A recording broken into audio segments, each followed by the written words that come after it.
if we fail to see strengths in other people, that's a reflection of us. It's not a reflection that they are a complete loser and not worthy of breathing air on the planet. Wow. It is a reflection of our ability to look past the current issues that we have with them and see them as a worthwhile human being, just the way God does.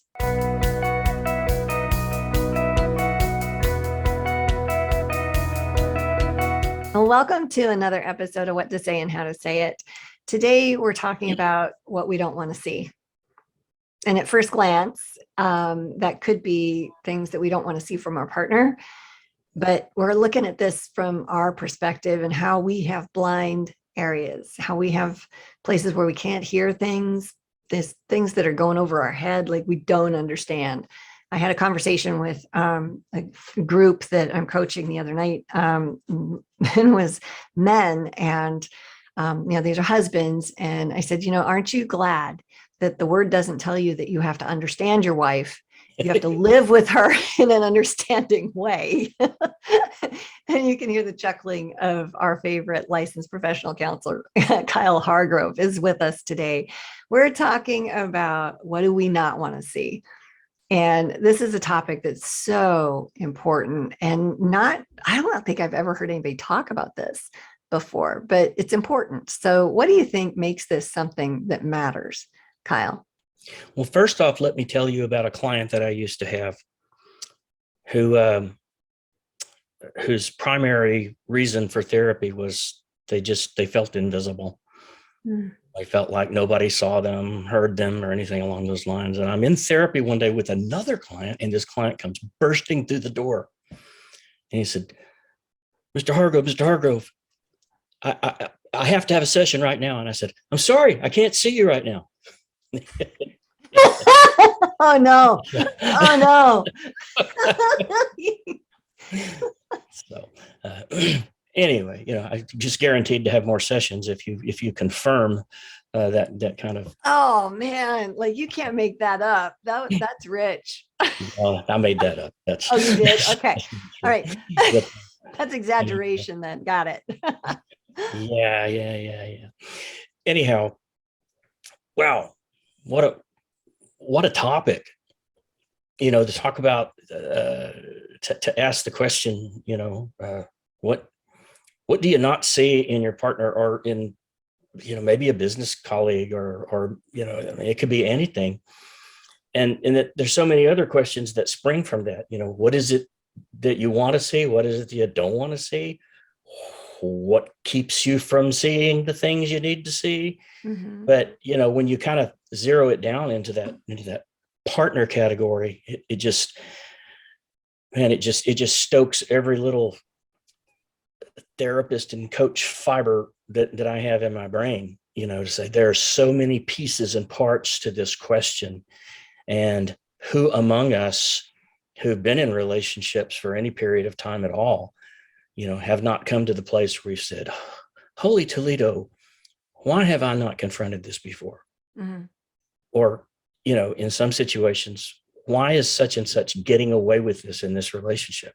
Mm-hmm. Why do I allow that? There are a dozen different angles that we could come from on this, and I don't know which one to choose. How about you? Well, the first thing that comes to my mind around this is I run a workshop on relationships. They do it multiple times a year. And a big piece of it is the strengths that are in other people and how to give a strength-based compliment. And when I do this, I hate doing it in small groups, because inevitably somebody raises their hand because, the public speaking anxiety is pretty low. It's not like there's 40 people they're going to raise their hand from. So if it's a small group, it's like, oh no, I know where this is coming from. And it's a blame of the spouse. Well, but they're not doing any of this stuff. And last week he did this, and, and there's these negative things. And I said, so if we fail to see strengths in other people, that's a reflection of us. It's not a reflection that they are a complete loser and not worthy of breathing air on the planet. Wow. It is a reflection of our ability to look past the current issues that we have with them and see them as a worthwhile human being, just the way God does.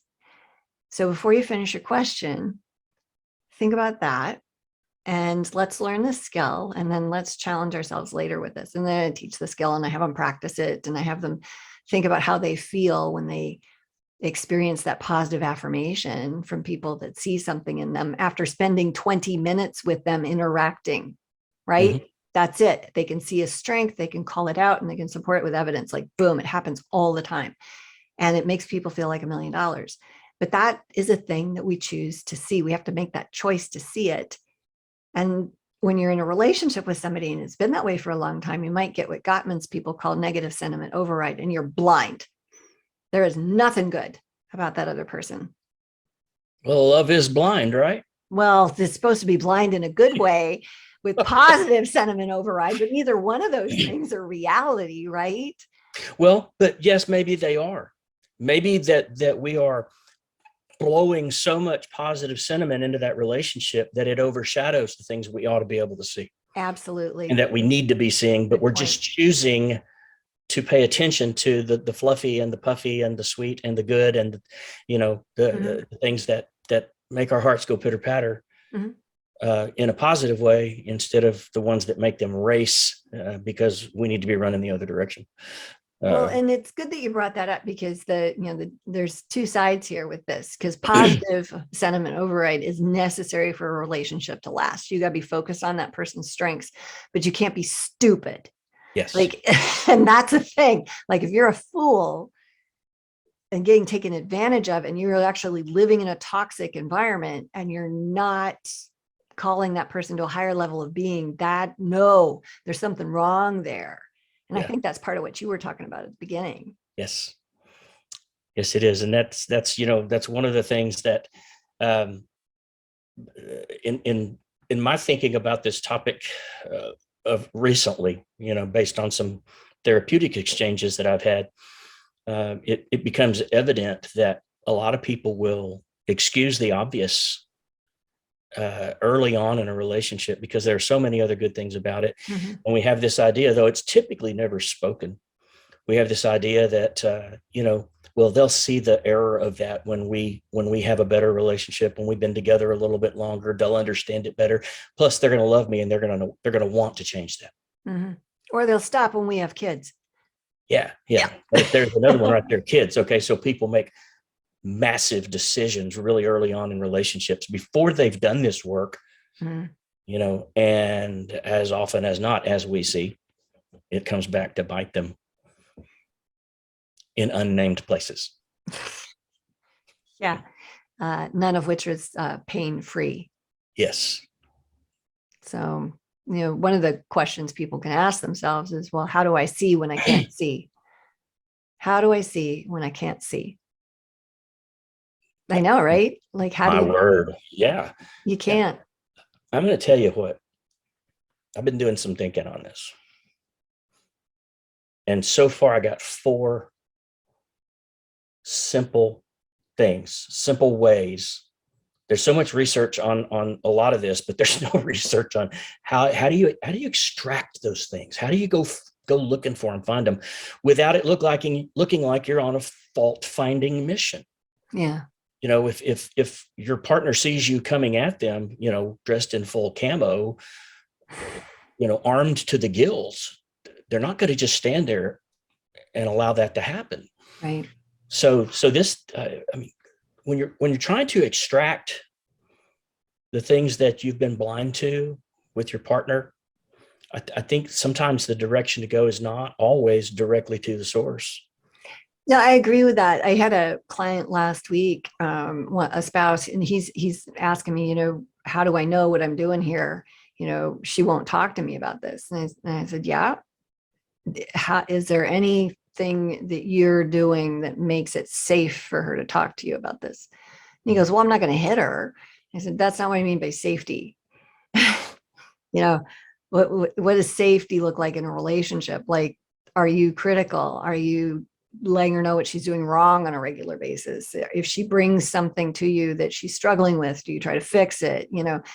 Are you a safe person? Are you a good listener? Do you validate her? Does she feel respected by you? And he goes, well, no, those are some of her biggest complaints. I said, then she's the last person that you could ask, because she will not tell you the truth.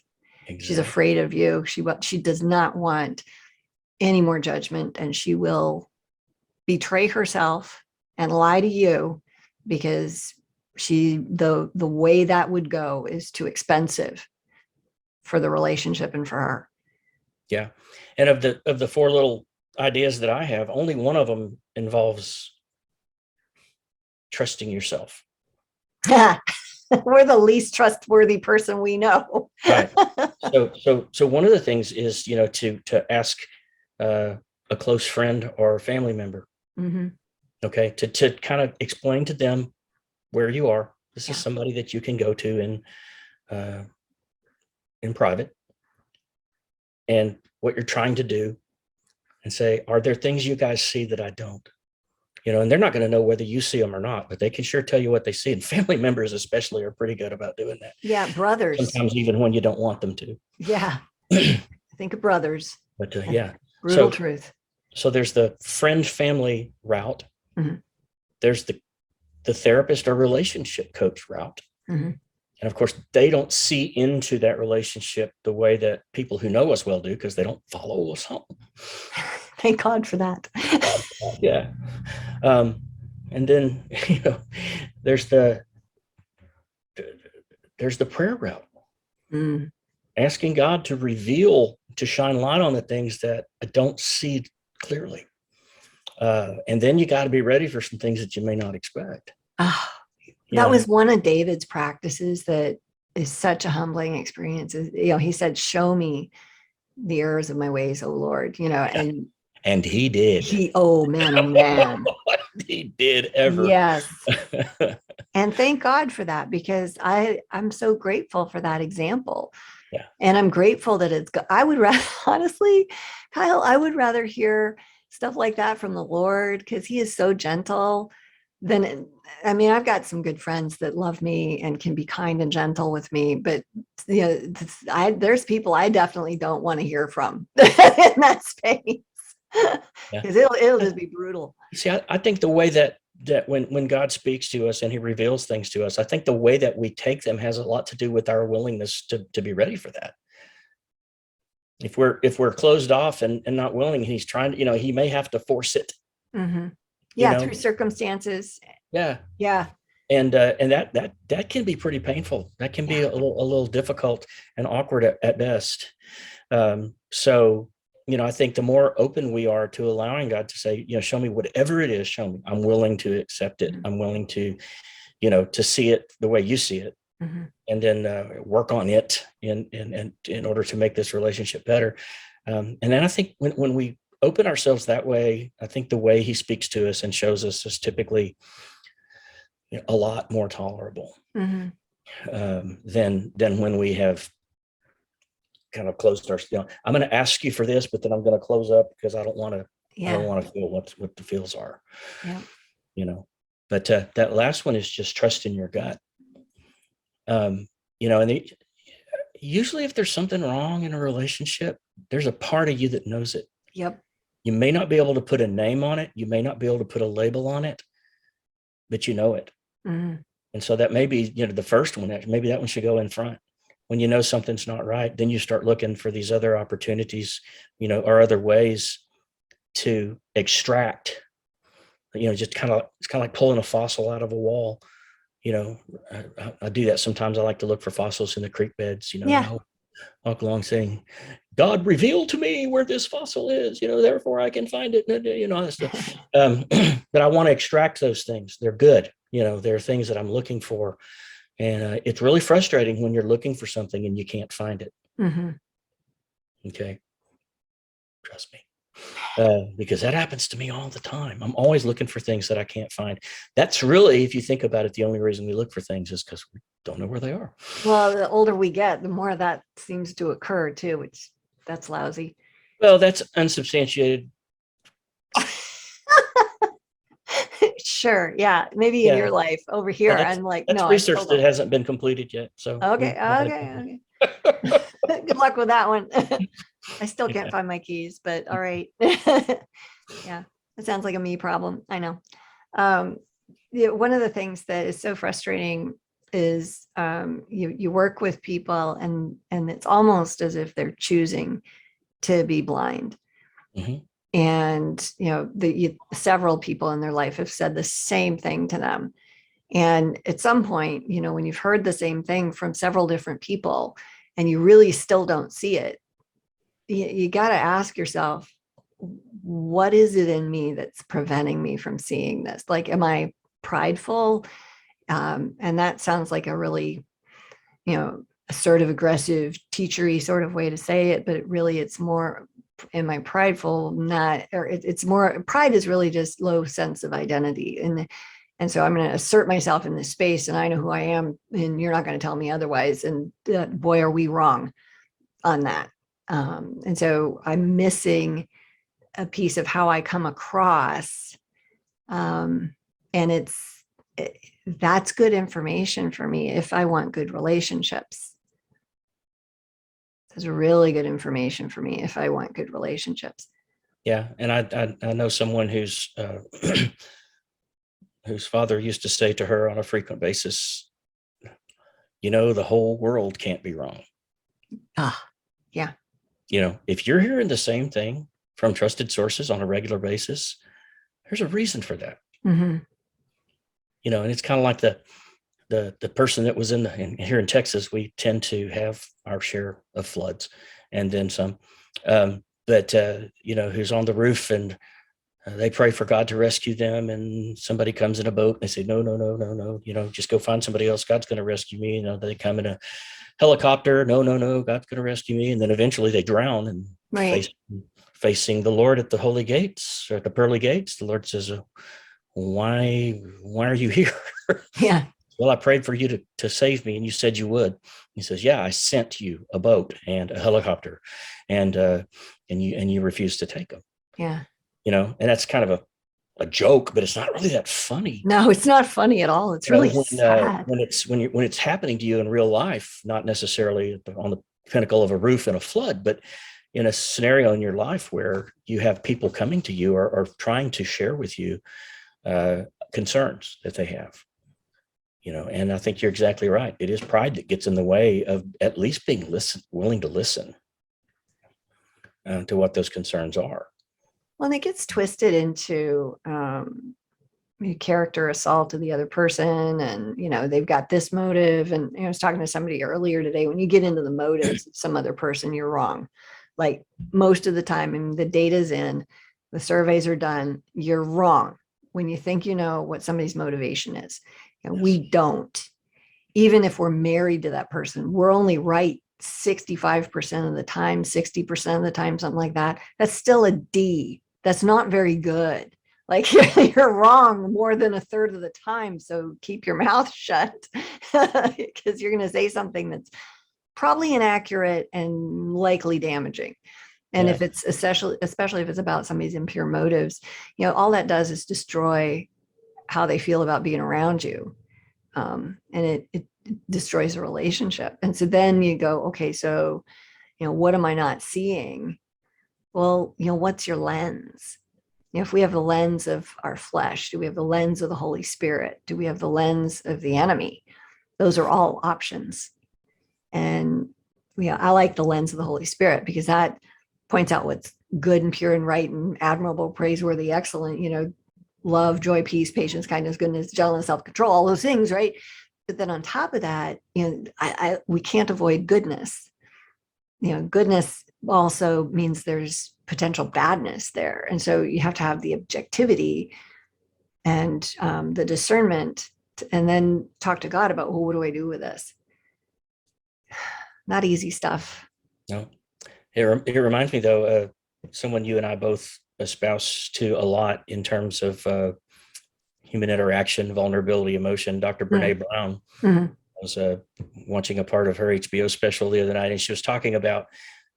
She was asking the question of the people on the panel in the audience. Do you think it's possible to discern someone else's emotion?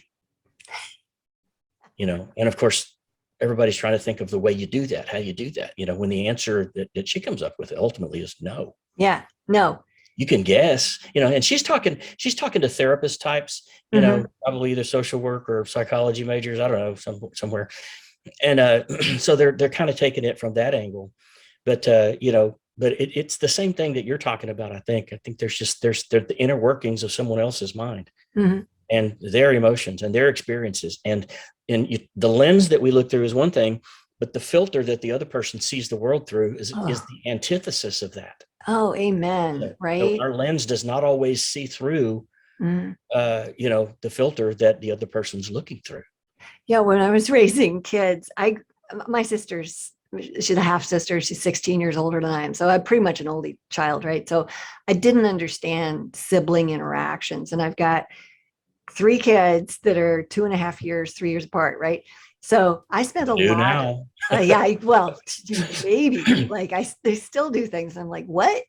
And I literally would put a piece of scotch tape on my forehead between my eyebrows because I was confused a lot. But when I'm confused, I scrunch my forehead and it looks like anger. And I'd Yeah. look at them like this, like, and I'd be like, what is happening here? And they'd think I was angry. And I wasn't. I just was like, I don't understand what this is. I have no idea. So the good news is the tape kept me from getting those 11s, the wrinkle creases up here. Um, Nope. Have no idea what you're talking oh, you about. stop. But I still do it. I just don't use the tape anymore because they're all adults and it's whatever. The damage is done at this point. They can pay for their own therapy. I couldn't put But tape on my forehead. It has to have a flat surface to adhere to, and I'm pretty sure that's not present any longer. you're funny. Yeah. Well, aging, it hits us all eventually. So, but no, my kids would think I was angry. And I wasn't. I'm hardly ever angry, especially at children. Like that's just not a thing. Confused. Oh yeah. Surprised. Absolutely. Like perplexed. Like what? And you'd say things like, don't get your brother out of the Rubbermaid container. No, what are you doing in the laundry chute? Why are you naked? All of like the things that come out of your mouth. You're like, did I just say that? And so you look mad, but you're not. I'm not. And half the time you're trying not to laugh. Yeah, that too. Did I just, why is the dog blue? Just all these things. Why is the kitty shaved? Yeah, That. yeah. Just a Well, lot of nobody ever things. told me not to. Yeah. Okay. Didn't know. And now I do. Why is there Vaseline on everything in this room? What happened? What happened? Where's your brother? you know? And they're going to know exactly where their brother is too, Yeah, because they're they going to will. point you They'll right to them. rat him out in a second. Yeah. So good stuff today. What main points would you send our listeners home with in terms of the what to say, how to say it, what to think about department, with this topic? Truthfully, it's probably going to surprise you. But the main point that I would probably try to leave with or have other people leave with is that if this is a concern for you, character, things that are hidden, I think the first place to go is inside yourself and ask God to reveal the same kinds of things that you want him to reveal in your partner. Mm. Because we all got our stuff. We all got our junk, and we're all at one level or another, some kind of fire, whether it's a little trash can fire or a dumpster fire, Mm. and all the things in between. Yep.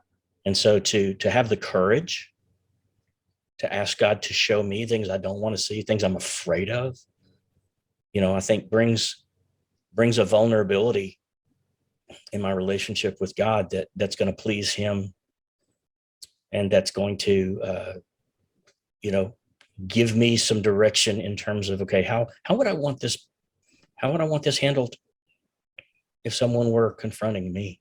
Mm-hmm. What would I be most likely to respond well to rather than to react in negative emotion? Yeah. So Yeah, that's legit right there. it's my story and I'm sticking to it. Yeah, no, that's good. That's rich. Well, I'm glad you guys popped by to listen to an episode of What to Say and How to Say It. You can check us out on our website at greaterimpact.org and grab a little ebook on 5 tools to stop walking on eggshells. And at the very least, and that's at greaterimpact.org, by the way, greaterimpact.org. But at the very least, check out the next episode. where you can learn more about communication and relationships and how to survive the marriage that you're in. Have a great day. Bye-bye.